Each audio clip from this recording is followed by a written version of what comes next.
The sun hung low over the hills of Garland County, pouring a burnt-orange light across the cracked earth of the livestock auction yard. Dust clung to every surface, boots, jeans, hat brims, and floated through the air like ash. The crowd had thinned, and most buyers had already walked away with their prized animals. What was left now, penned in the far corner, were the forgotten ones.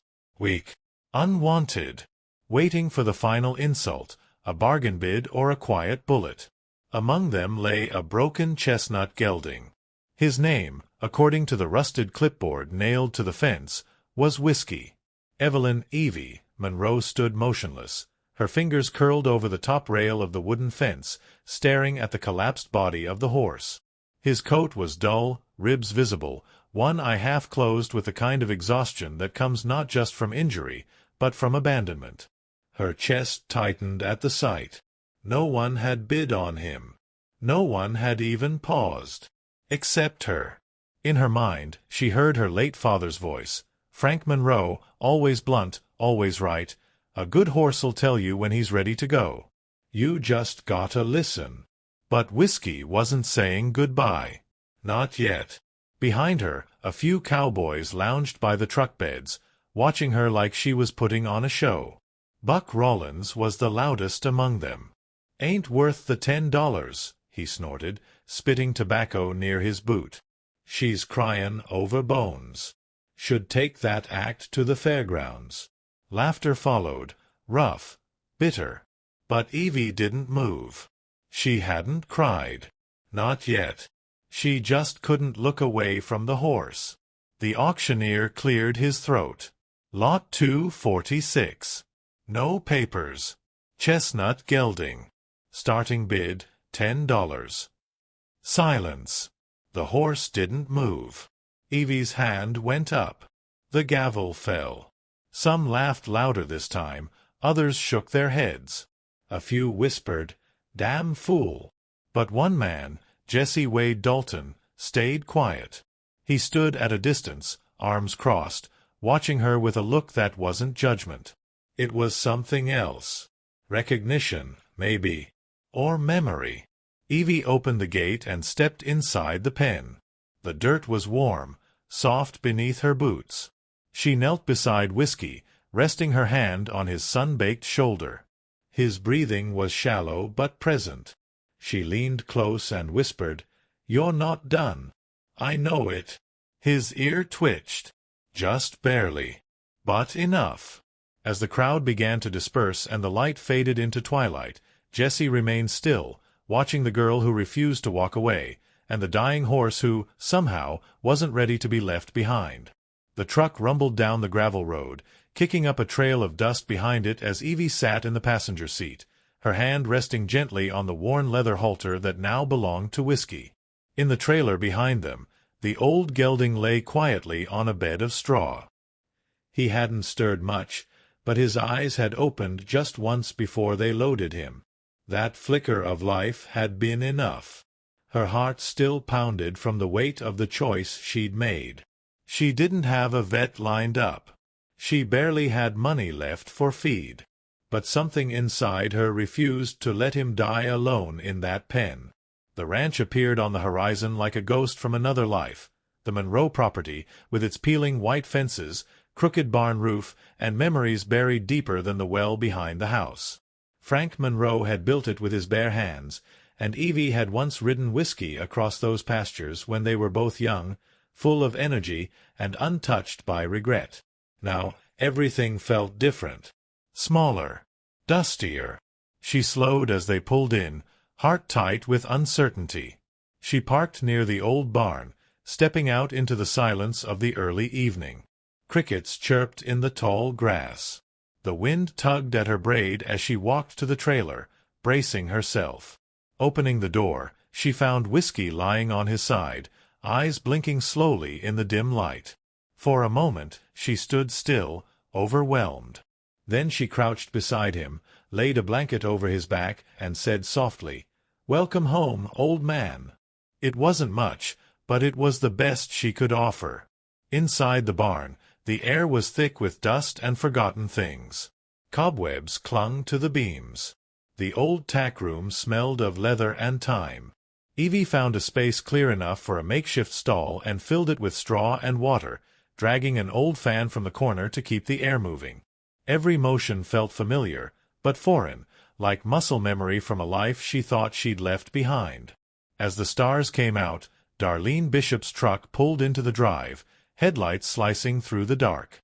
The retired vet had answered her call without hesitation. She was rough around the edges, with kind eyes and no time for excuses. She examined Whiskey in silence, running her hands over his frail body. Finally, she looked at Evie and said, "He shouldn't be alive. But he is. That means something." Evie nodded, her voice barely a whisper. "I made him a promise. And I don't break promises."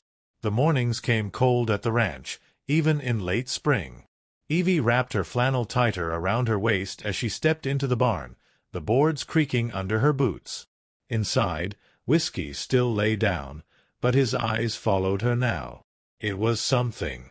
She set a bucket of soaked alfalfa cubes near his head and knelt beside him, brushing the coarse hair along his neck. His body was still frail, every rib outlined like a road map of suffering, but the small flick of his ears told her he was listening. Maybe even holding on. The days blurred into each other, cleaning, feeding, checking vitals. Darlene came every other day to check his progress. "He's not out of the woods," she reminded her gently, "but he's not heading deeper in, either." Evie learned to celebrate the small things. The first time he stood for a few seconds on trembling legs, the first time he sniffed at a carrot but didn't bite. It was a long way from recovery, but she wasn't keeping score. She was keeping faith. When she wasn't with Whiskey, Evie found herself walking the old pastures behind the barn. Each turn in the trail held echoes of her father's voice or the rhythm of hooves from years gone by. This land wasn't just property, it was memory etched into soil. She passed the gate where she used to meet her father every morning before sunrise. He'd hand her a biscuit from the kitchen and say, "Ride like you mean it, and don't come home until you've listened to the wind." Back then, she thought he was being poetic. Now, it sounded more like a warning she'd never understood. That afternoon, she opened the tack trunk at the back of the barn. Dust rose in thick plumes as she pried the lid open. Inside were remnants of a life she thought she'd buried, her old saddle, a frayed lead rope, and a photograph folded in half. She opened it slowly. It was her, maybe 11 years old, standing next to a younger Whiskey, strong and full of spirit, with her father behind them, one hand on her shoulder, the other on the reins. For a moment, her breath caught. That photo had been taken the day Whiskey was officially given to her, something Frank never said out loud, just did. Like most of his love. As night settled again, Evie returned to Whiskey's side and sat in the straw. He raised his head slightly and let it fall gently into her lap. She didn't speak. She just sat there in the silence, tears slipping down her cheek. For the first time in years, the ranch didn't feel empty. It felt like it was remembering too. The sky changed faster than the forecast. By mid-afternoon, the clouds rolled in thick and low, turning the warm spring day into a curtain of gray. Evie stood on the porch with her arms crossed, watching the tree line sway in the wind. It wasn't just a drizzle coming, it was one of those southern storms that reminded you who was in charge. She grabbed her slicker, pulled her hair into a knot, and headed for the barn. Whiskey hated thunder. He always had. Inside, the barn groaned under the first push of wind. Rain began to spit through the cracks in the roof as Evie tightened the tarp near Whiskey's stall. He stood now, unsteady but upright, shifting from leg to leg with his ears pinned back.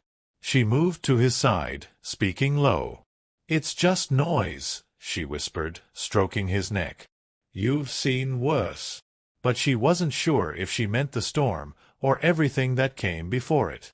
A crack of thunder split the sky, and the barn lights flickered. Whiskey jolted, backing into the stall wall with a grunt. Evie moved quickly, calming him, steadying his weight.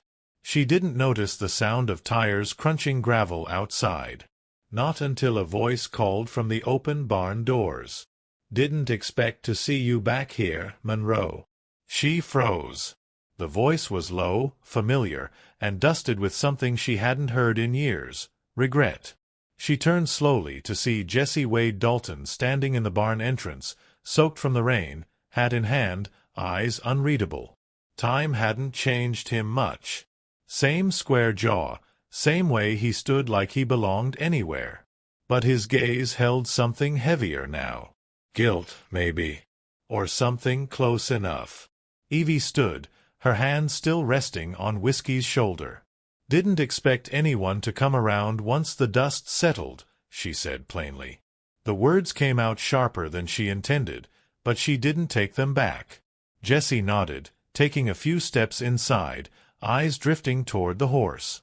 "He was Frank's, wasn't he?" he asked. "Whiskey." The name caught in his throat like a secret he'd been holding too long. "Yeah," she replied. "And now he's mine." Thunder rolled again. Jesse looked at her like he wanted to say more, but didn't. Instead, he nodded once and turned to go. "You're braver than I gave you credit for," he said over his shoulder.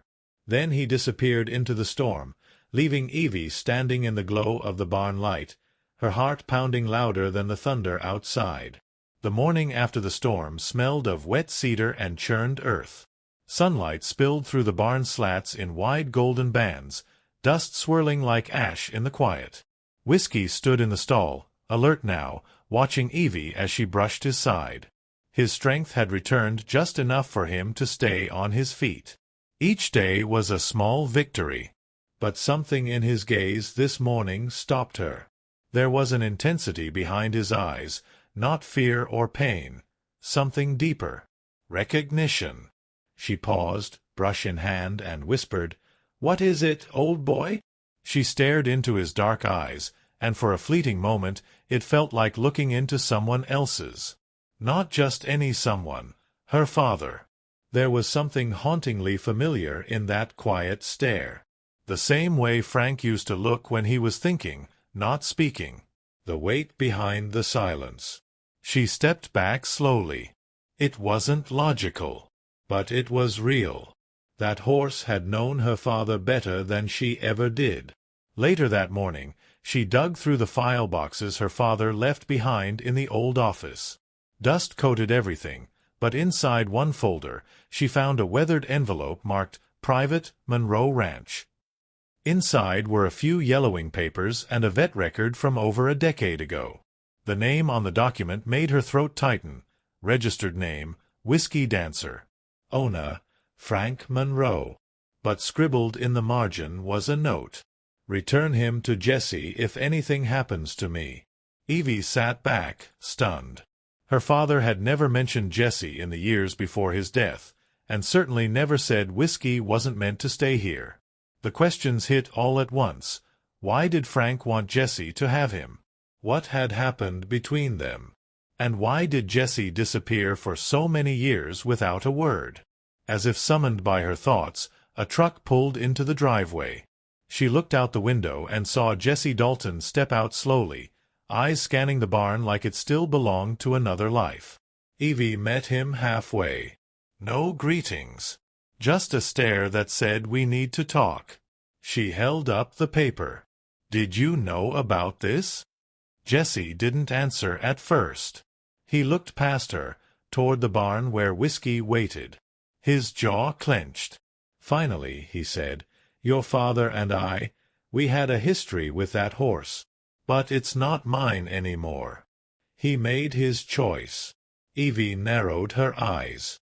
What choice? Jesse looked down, then back up, and there was pain in his expression. The kind you don't get to undo. The barn was quiet except for the low hum of the old fan and the gentle shifting of hooves on straw. Evie stood in Whiskey's stall, a bucket of warm mash in her hands, watching as the old gelding chewed slowly, thoughtfully. Each mouthful was a small miracle. He was eating again. Not just nibbling, eating. She hadn't cried in front of him, not yet, but the lump in her throat now was getting harder to hide. She reached out, fingers running through the thick of his mane. "You're fighting," she whispered. "I guess I have to, too." Outside, the gravel cracked under the sound of boots. Jessie Dalton had returned without calling. Again. Evie wasn't sure if it annoyed her or comforted her. He leaned against the barn doorway, arms crossed, gaze steady. "He looks stronger," he said quietly. She didn't answer right away. She just kept brushing Whiskey's shoulder, letting the silence build around them. The silence between hooves, between words, between people who never said what mattered when it mattered most. Finally, she turned. "You still haven't told me what happened between you and my father." Her voice was soft, but steady. Jessie looked down, kicked at the straw with his boot, then met her eyes. "Frank and we were like brothers once. Built fence lines together. Broke colts. Ran cattle. And then we bought Whiskey, together. He was ours. Meant to be trained for the circuit." Evie blinked. "You owned him too?" Jessie nodded. "Until your father decided it was time to settle debts. There was a falling out. Over money. Over pride. I left. I figured I'd never see either of them again." His voice faltered slightly. "But I never stopped wondering where Whiskey ended up."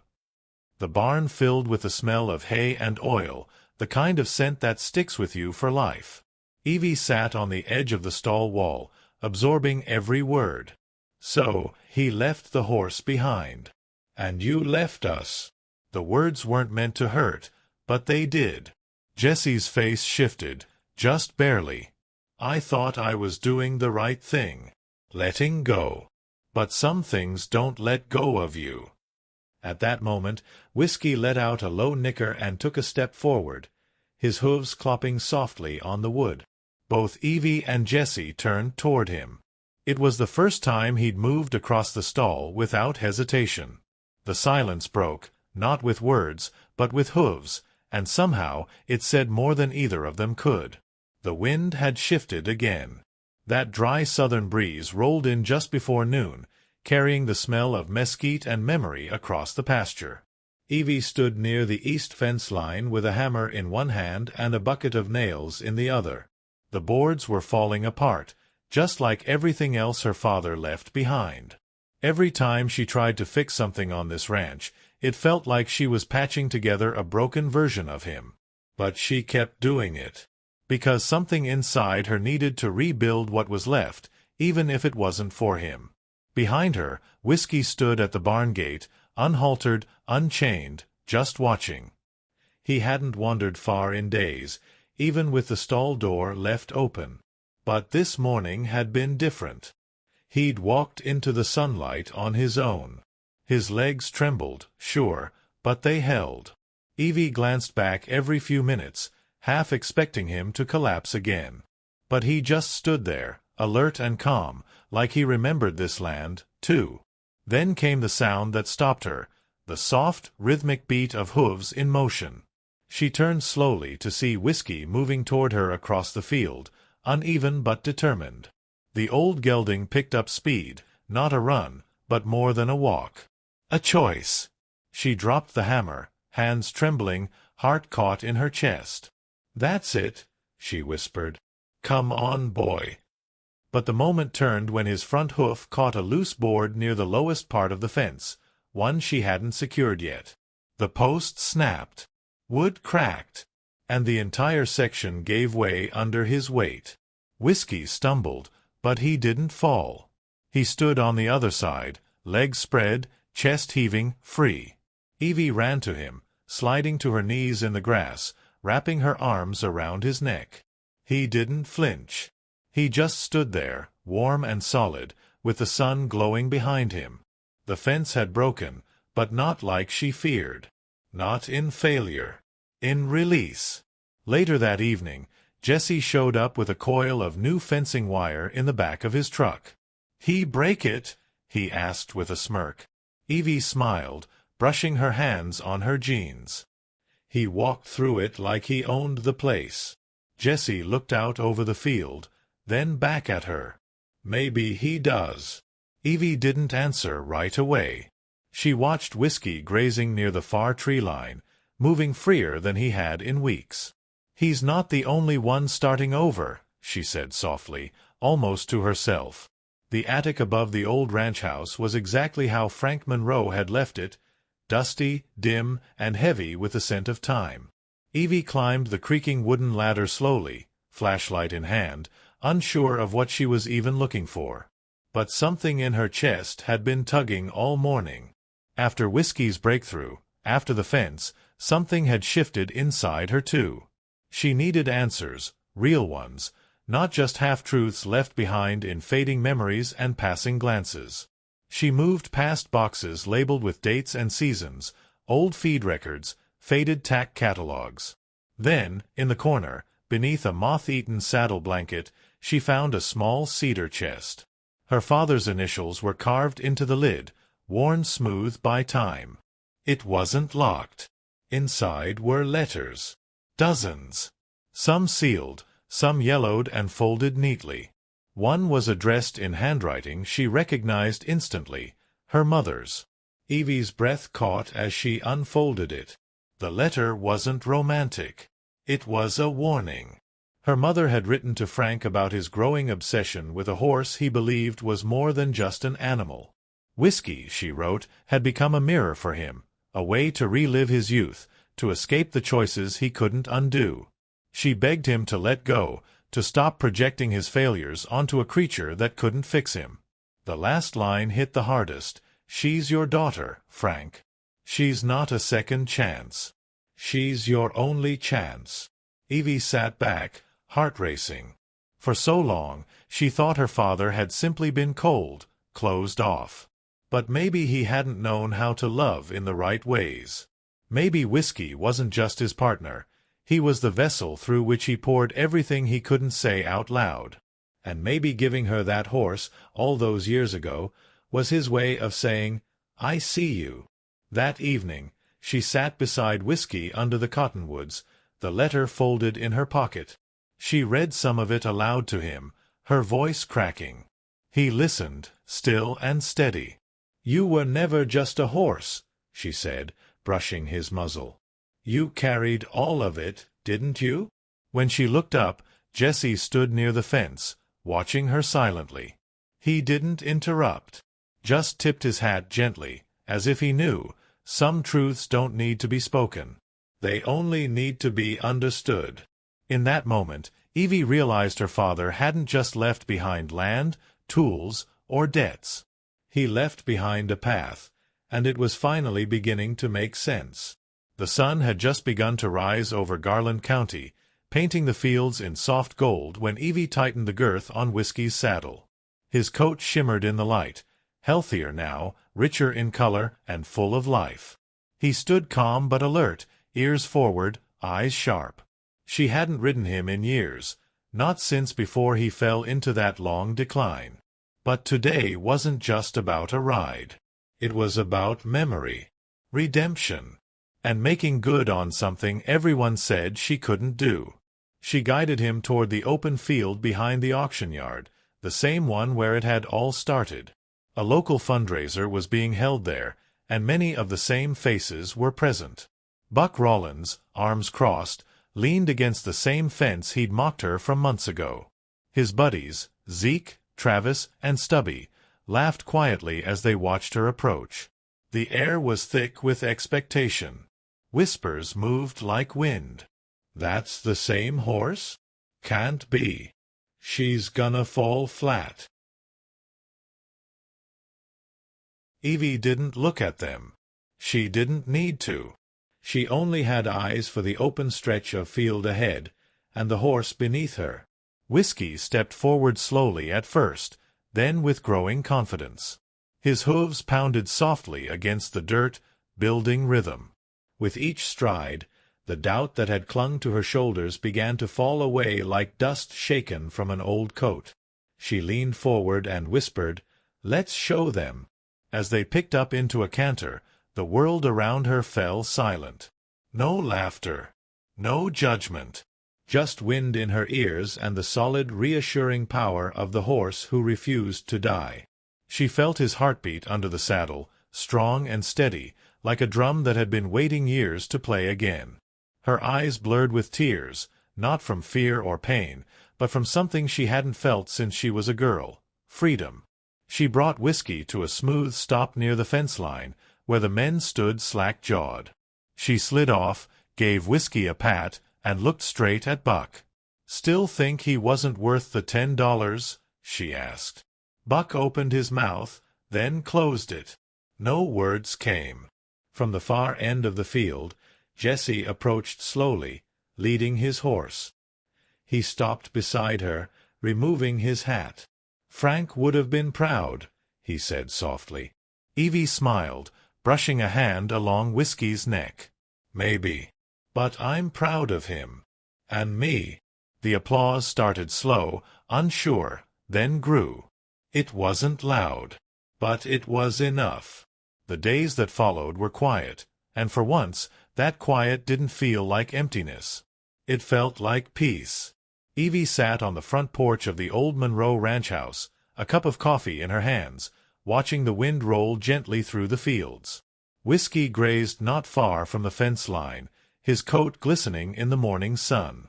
He looked like a different horse now, stronger, calmer, almost noble. But she knew better. He wasn't different. He was whole. And maybe she was, too. Inside the barn, she'd started organizing the tack room again. Not because she had to, but because it felt right. She'd cleaned out old gear, repaired worn straps, even set up a wall with photos. Her father, a younger Jesse, Whiskey in his prime. It wasn't a shrine. It was a place to remember, to understand where the pain had been, and what had grown from it. She pinned the letter from her mother there, too. It didn't hurt anymore. It just reminded her of how far she'd come. One afternoon, Jesse came by with 2 horses trailing behind his truck. "For pasture," he said, handing her the lead ropes. They needed a place to land. She didn't ask if they were his. She just smiled and took them. That's what this place was becoming again. Not a ranch, not just land. A place for the broken to come home to. The unwanted. The worn out. The ones who were counted out before their story was done. They rode sometimes, quietly, through the fields where she and her father once galloped. Jesse never spoke more than he needed to. But when he did, it mattered. One morning, as the sun broke over the horizon and dew clung to the grass, he said, "You brought that horse back from the edge. Don't think I've ever seen anything like it." She glanced over, smiling. "He brought me back. I just listened." That evening, she stood at the edge of the pasture as the sky turned orange and the wind shifted warm. Whiskey trotted toward her, ears forward, eyes clear. He stopped beside her, lowered his head, and rested his nose against her shoulder. She closed her eyes and leaned into him. In that stillness, with the dust settled and the fences mended, Evie Monroe finally understood. Some things don't need to be perfect to be worth saving. Some lives, like old horses and broken hearts, just need a second chance, and a little time to remember how to run again.